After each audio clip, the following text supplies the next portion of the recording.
how to determine the sample size. First of all, let me apologize for my voice. It's not as strong as I'd like it to be. Second of all, let's watch a video. This is a 2007 video.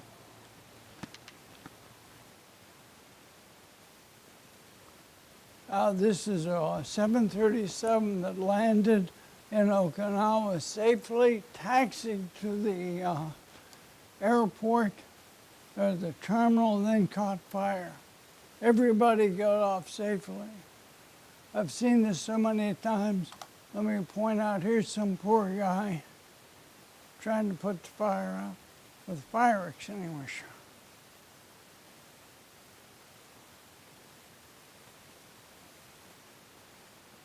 Here we have a person coming out of the cockpit here, and things are about to go from worse to more, to bad.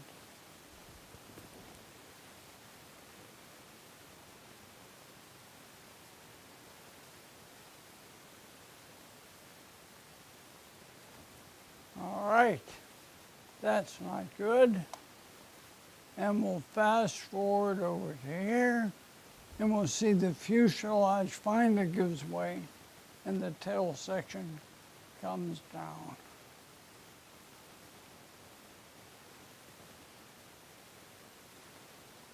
Oh.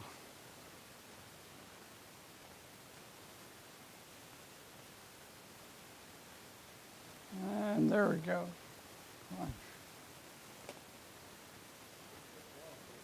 It did not. And of course, an accident like that breeds an accident investigation. Let's find out, whoops, good grief, what they found caused the problem.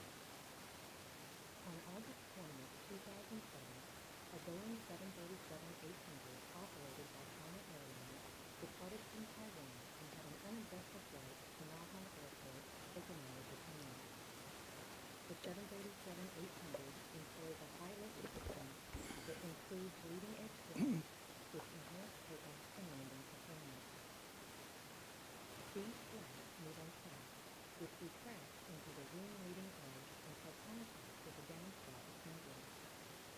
When retracted, the flat tracks are stored in housings which are only large enough to accommodate the flat track. The track housing itself is an integrated part of the wing fuel tank and extends through the front spar into the main fuel tank. Approximately a month prior to the accident, the number 5 platform had been inspected and rebuilt in accordance with the fleet-wide Boeing service log. It was believed by investigators that a washer had been omitted during the assembly following this maintenance activity. The bolt assembly can be seen here as part of the downspout. The washer was intended to prevent the bolt assembly from passing through the downspout, since the nut is smaller than the hole in the downspout assembly. Investigators believe that at some time between the earlier maintenance action and this flight, the bolt assembly migrated out of the downspout assembly and fell into the flat track housing. With the bolt assembly lying inside the track housing, upon flat retraction, the track pushed the bolt assembly through the bottom of the housing, penetrating the main fuel tank, which resulted in a fuel tank breach. Leaking fuel migrated to the leading edge of the wing and was carried aft by airflow during airplane taxi. This photo was taken from the penetrated fuel tank after the accident occurred. Fast forward a bit again. Upon engine shutdown, the fuel was able to drip onto the tailpipe of the engine and onto the hot boat, resulting in ignition. Flames then quickly spread back to the aircraft, which was eventually completely destroyed by the fire. The airplane was successfully evacuated at the first indication of fire. There were no fatalities or serious injuries. The rest, as they say, is history. So, according to the internet, the price of the 737 is between $52 million and $87 million. According to yours truly, the cost of the washer between 30 cents and $3. So what's the point? Well, the point is that what we quality folks do is important, whether it's auditing or checking or incoming inspection. So the next time someone tells you not to sweat the small stuff, just remember that washer. My favorite quote of these three is from Henry Ford, who says, quality means doing it right when no one is looking. Okay, back to determining a sample size. What I've chosen to include are real parts that have been caught at incoming inspection. And it was not a hard job. Okay, here you see some parts which were burnt from a plate, and you can see excess slag, making these parts not acceptable. The intent of this presentation is to familiarize attendees with an alternate method of determining an incoming inspection sample size. In this presentation, the method is developed and then applied to a real-world situation. These are gas springs, several of them, broken dust cover. Before we determine the sample size, let's review 3 incoming questions. Why inspect all? What do you look for? And why use sample inspection instead of 100%? We ordered Allen head cap screws. We got pan head Phillips. So, why should incoming material be inspected? We'll cover these 5 points in a bit. Here is a nylock nut, max 265. Now what we got? So why should material be inspected? Well, it's because how we quality professionals build our empires, right? More inspection means more inspectors, means bigger head count, means larger budget, means more importance, right? No, not really. Any quality professional worth a salt will size incoming to meet the needs. Oops. Spherical rod in by a lot of these. That's the 3 we normally get. That's what we got that time. Okay, why inspect material? Well, because we don't live in a perfect world. There are quality consultants, quality gurus, 5S people, 6 Sigma people, lean people, all of which will tell you incoming inspection is a 0 value added task. You shouldn't do it. Someone else should. Well, if we lived in a perfect world, I would agree with them. Heck, all we'd have to do is write on our purchase orders. Only perfect parts for us. That's what we get. Our suppliers, even though 200 or 300 times larger than us, they'd always consider us a critical part of their success. They'd never say take it or leave it. Hydraulic power unit, oil all over the place. Called up the supplier, said, not acceptable. Second shipment is what you're looking at. The only difference was this time we got a tag with it. Why inspect material? Because in our imperfect world, inspection serves as a quality die. Minimizes the impact of discovering a non-conforming part later in the process. Optimizes utilization of resources. Minimizing waste, inventory, and rework in the real world. Improves outgoing quality. Better parts, less deviations, better product leaving. and it helps us meet shipping commitments. 90-degree bend, 14 gauge of material. By a lot of this, that's what we got. Why inspect? Well, because in our imperfect world, there are non-domestic suppliers. When non-domestic, non-conforming parts are found at assembly, the resupply time can be waiting for the next ocean vessel. Adding buffer inventory does little to resolve the problem. In addition, there are communication and time difficulties. All right, that's what we want. That's the part number. There it is, 230 pieces of heaven knows what. And finally, why should we inspect material? Because we may not have a choice. Some regulations require us to perform incoming inspection.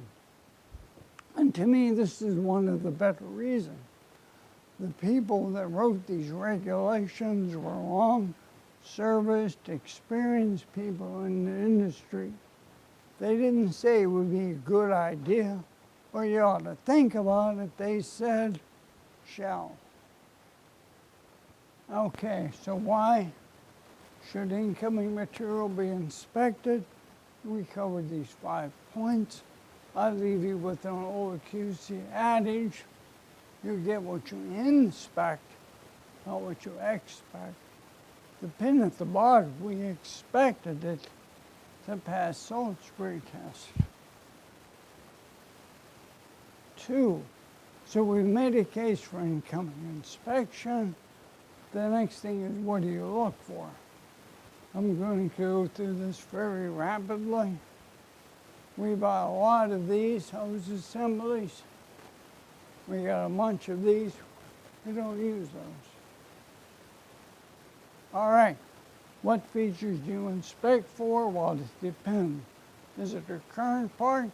If it's a current part, there are supplier-related considerations. Not going through that. This is actually a part called the sensor bar. Came back from the field, the stop tab. Neither one of these are good. So we have supplier-related and part-related. Not going through the details.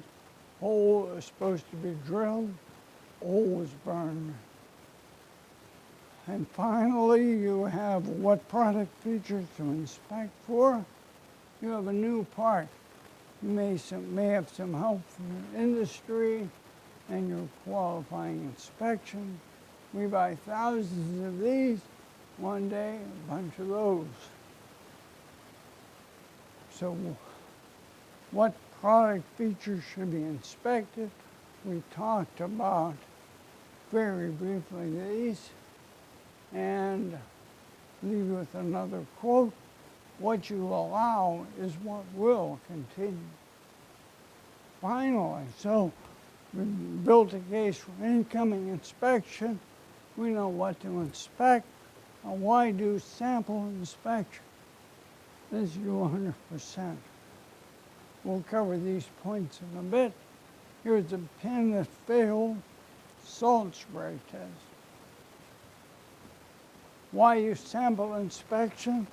100% sampling is many downsizes. It's expensive.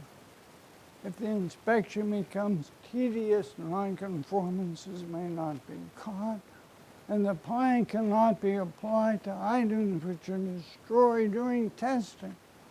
Salt spray test, cable brain strength testing. And then there's some why sample inspection. There are the advice from experts.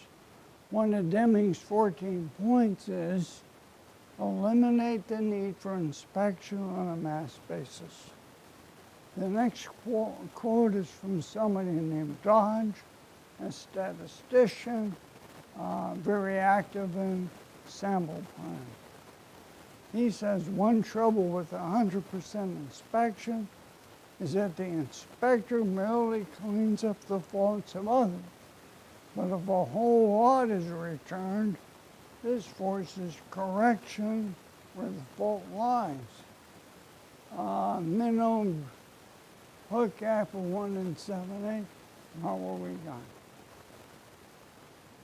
So we talked about why sample inspection instead of 100%. We covered a couple of points. I'll leave you with a quote attributed to Isaac Newton. And I think this really applies to a lot of us here. We're all trying to see a little further.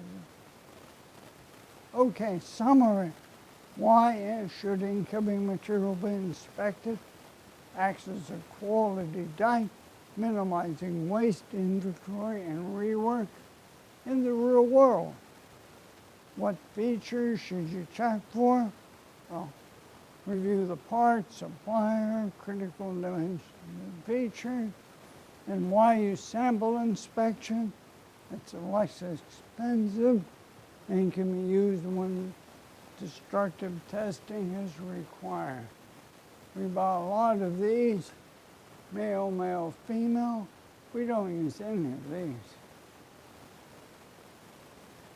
All right, once we've convinced that there was value in performing incoming inspection, the next question, how do you determine a sample size? Well, there's 3 common methods. 1, sample plan invented on the spot. I don't know how many have been there, but I have. Somebody says how many, and someone says 7 or 10. This may be excellent advice. However, the level of protection is unknown. There is often no satisfactory answer to the question of the ability of the plant to catch lots containing a certain percentage of non-conforming parts.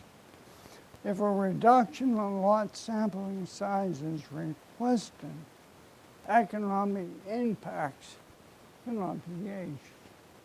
Second common method, we'll do it like we always have. Well, if a company has an established plan, understand the protection, and recognize the cost trade-offs, hats off to you. Good job. Don't change anything. In fact, if you're 1 late, it's fine. 3, sample plan chosen from a standard. If you do a literature search, internet search, you're going to trip across ANSI ASQ Z1.4. For the old timers in there, that used to be mill standard 105D, 105E. Anyway, it's a standard. The first 10 pages or so are definitions, and the bulk of it is table. And to use those tables, you need to know lot size, inspection level desired, the AQL, which is really the sticky point, sampling, type of sampling plan, and the sampling level. For those who can comprehend this 87-page standard and determine an AQL, this standard can be used to select a sample size. Let's talk more about that. And that's what it looks like. Oops. All right. As I said, it's table-driven standard. Table 1 says select your sample size code letter. All right. My lot or batch size is 100. B through G. One of those is what I want. The text helps me. The inspection level will be prescribed by the responsible authority. In that case, this was me. I wasn't feeling good. 3 inspection levels are given for general use, unless otherwise specified. Use level 2. I got my answer, but I'm still curious about the other ones. 4 additional special levels are given. and may be used where relatively small sample sizes are necessary. In the designation of the inspection levels, care must be exercised to avoid AQLs, there's that word again, inconsistent with these inspection levels. All right, anyway, I know I want F. Table 2, sample plan normal inspection. I'm going to blow up the section a bit. And there we have F is 20. So if our lot is 91 or 150 or a sample is 20, now all we got to do is pick an AQL. There are other tables in there. All right. According to ASQ, the AQL does not describe the protection. It is necessary to refer to the operation characteristic curve or the average outgoing limit to determine the protection the consumer, or in our case, assembler, will have. Plating thicknesses. Yeah. So here we go. What this shows us is the lowest curve for F, lowest AQL is 0.65. You say, what does that mean? Well, if you look on the left-hand side here, you'll say that the probability of accepting a lot with 10.9% non-conformances is 10%. There's a 50% probability that you'll accept a lot, which is 3.41 non-conforming. That's for an AQL of 0.65. All right, maybe the AOQL will help us. Well, there's F, and it tells us that for 0.65, our average outgoing quality will be 1.2. Don't forget to factor on this. I'm still a bit bored. According to the standard, the AQL is a quality level that is the worst tolerable process average. Individual lots with quality as bad as the AQL can be accepted with fairly high probability. Hook ends, actual. And I mean, I'm not sure how I could explain this to someone on the floor. I want a plan that people can understand. This is fairly complicated. Anyway, back to a real-life example. Company employs lot manufacturing, opened a new facility, decided that the quality system was open to redefinition. After a review of the above 3 sample plans, I determined that a different approach was needed. The alternative method I feel is simpler, based on sound mathematics, and can be understood by others. What follows is a method company adopted. All right, we have a cable splitter. These don't match. To determine the incoming sample size, there is a 2-part question in my mind which needs to be answered. And that is, with what certainty do we want to reject a lot which contains non-conforming parts? Repeat, with what certainty do we want to reject a lot which contains non-conforming parts? Either the bushing half by a little over an inch, and the box full of heaven knows what. Okay, before we go further, a question needs to be addressed. And that is, what are we attempting to catch with an incoming inspection plan? The answer is most cases, We're trying to see if the supplier's process is shifting. They missed something, a punch broke, who knows? We did once qualify them, right? Process capabilities with our tolerance, something happened. Or the part shipped or mislabeled. Or there was some significant shipping damage. If you go back through the examples I've given, you'll find they pretty much fit one of those. We are not looking for one non-conforming part in a lot. If you want to do that, you're looking at automated inspection, and I think there's some people out there that can help you. In fact, you'll find most lots have no non-conforming parts. At the end, I'll show you some data to support that. What we're looking for is a significant quantity of non-conforming parts, and I'll define that. All right, to answer the two-part question, with what certainty do we want to reject a lot which contains non-conforming parts? First, let's consider the implications of finding such a lot at assembly. Not an easy question to answer, but summarized in the following table are the logical consequences for Company A of finding a lot with P% non-conforming parts. Sand casting, obvious non-conformity. Okay, here you go. You get the folks together from assembly or manufacturing, whoever, and you say, I'm going to pose a hypothetical situation. And it goes something like this.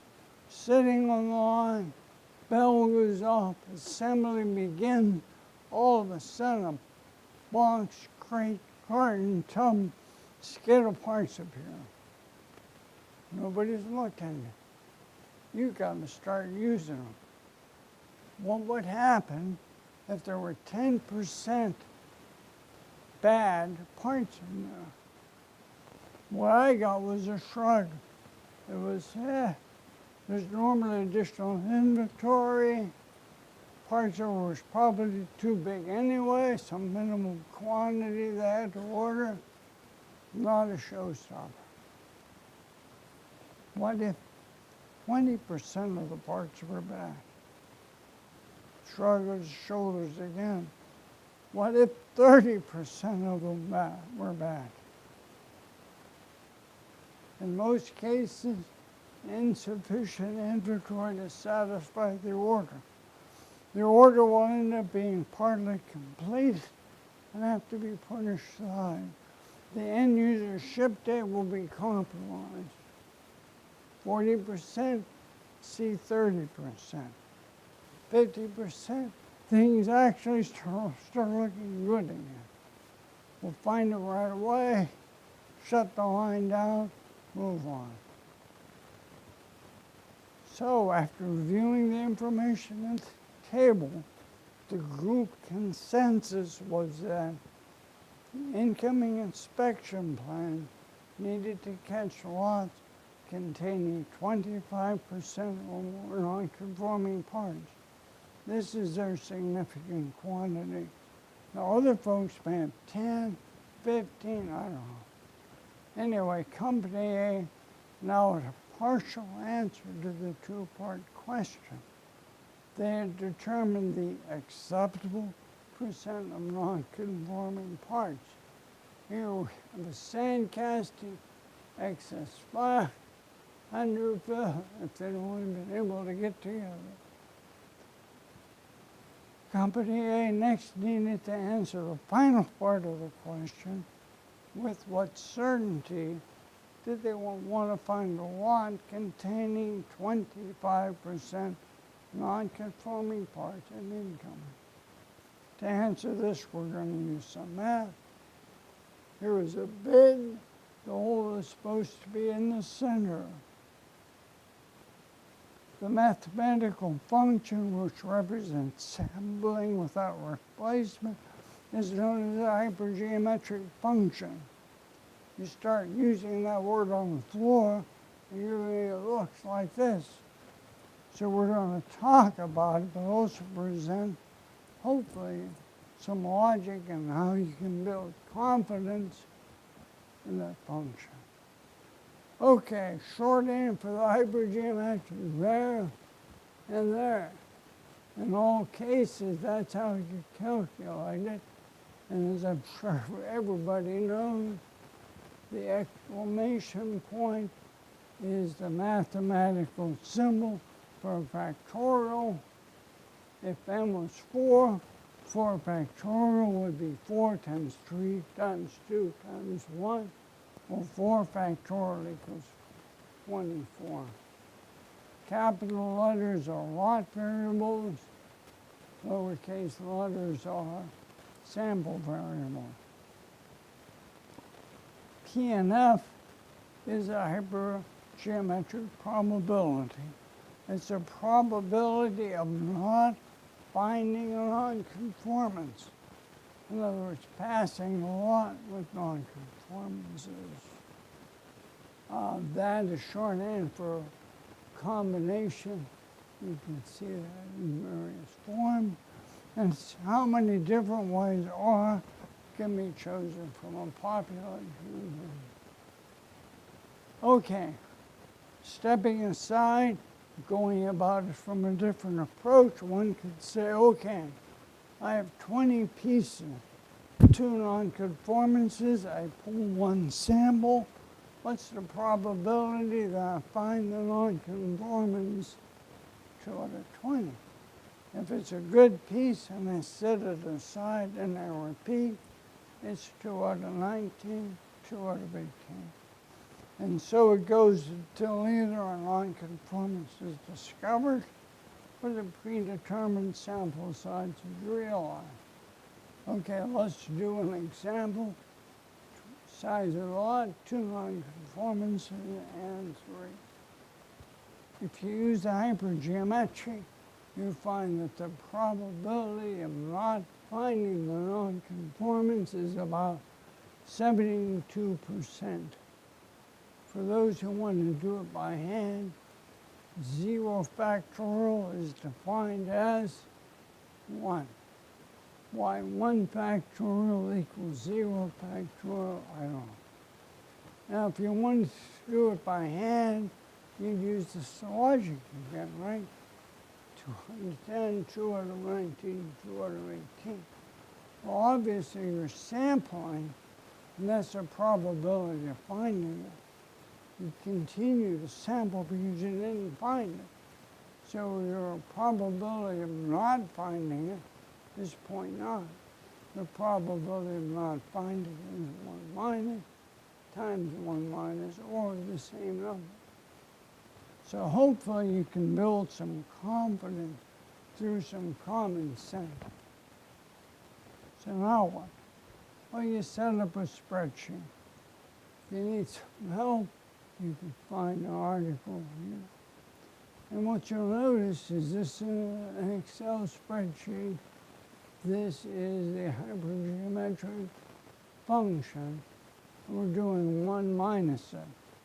So 1 minus the probability of not finding it is the probability of finding it. If you follow the article, you're going to end up with something like this. And of course, this spreadsheet can be updated for different lot sizes, but the number in the body represents the probability of the lot containing P% non-conforming parts will be caught by an incoming inspection sample size event. So, whatever 10% is here, if you have 10% non-conformances and you pull 1, your chance of finding it is 10%. If you do not replace that part and pull again, the hypergeometric distribution tells you 19%. Armed with this spreadsheet, we can now have a discussion with others in the organization. We can explain how the plan catches lots containing a certain percentage of non-conforming parts, and we can compare the incoming inspection cost to the quality assurance. Global motor housing is being done. Example 1, explaining how you catch non-conforming lots. We have a sample size, we have a lot size of 100. We're looking for a lot with 25% non-conforming. We have a meeting and someone says 50% of the time. Well, it's 15% of the time. You can see that the sample size would be 3. All right, example 2. Everything the same? Let's make sure we catch it 80% of the time. Our sample size would be 6. So you want to reduce inspection by 80%. Well, we're currently inspecting 10. So you want to go from 10 to 2. We can state that the likelihood of the sampling plan rejecting a 25% effective lot will drop from 95% to 44. If that's what you want, that's what you get. The benefits of using a spreadsheet is it can be shared with others and allows others to review the level of protection afforded by each sample size and participate in the cost-risk discussion. Here we have some hot-dip galvanized parts, and I just say, ooh. So what did company A decide? After reviewing the spreadsheet, it was felt that catching a lot with 25% non-conforming parts 90% of the time was an appropriate cost-risk trade-off. So if our sample for a lot is 100, sample size would be 8. If you want, you can, compare it and change it to a graph like this, and you can see where the intersection of these lines are. That's the line that's just above it. So, as a final comment, Company A created a simplified version. No need to have the God logging line. And the table indicates that the sampling plan shown is used 90% of the time, it will result in rejecting a lot of 50%, 25 or 15. In all honesty, the only plan we use, our company using, is in the middle one here. All right, we have some steel plates, and you can see that the edges are pretty bad. We talked about the real world earlier. This is Company A. This is Company A for 2016.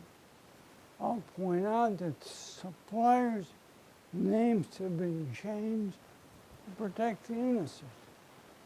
Here we have 36 suppliers. 4,000 lots were inspected. About 6% of them found non-conforming parts. 29 suppliers, 0. Grand total. And if you do a good job of incoming inspection, this number tends to go down year after year. So how do you do it again? 1, you determine the acceptable percent of non-conforming part which will be found at assembly. How do you do that? whatever format suits you, but I would propose this. And remember, we're not looking for one non-conforming part. We are looking for a significant one. Two, determine with what certainty you want to find that line. How do you do that? Set up a spreadsheet like this. Three, discuss and decide. Keep it simple. Here's really the one we use. You either inspect everything or depending on what's happening. The methodology outlined in this presentation provides a how-to for someone who needs to determine the incoming inspection sample size. By following this alternative method, one will be able to find the incoming sample size when it answers, in my mind, the ultimate incoming inspection question. With what certainty do we want to reject a lot which contains non-conforming parts? Now, the incoming inspection sample plan developed for Company A has been in place and unaltered since 2007, which is the same year as the prior, and funny coincidence. And for those who are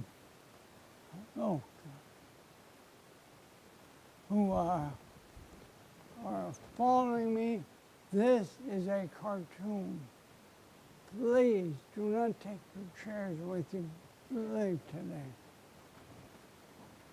For those who are listening in, if you want to take a chair, that's fine by me. Okay, questions?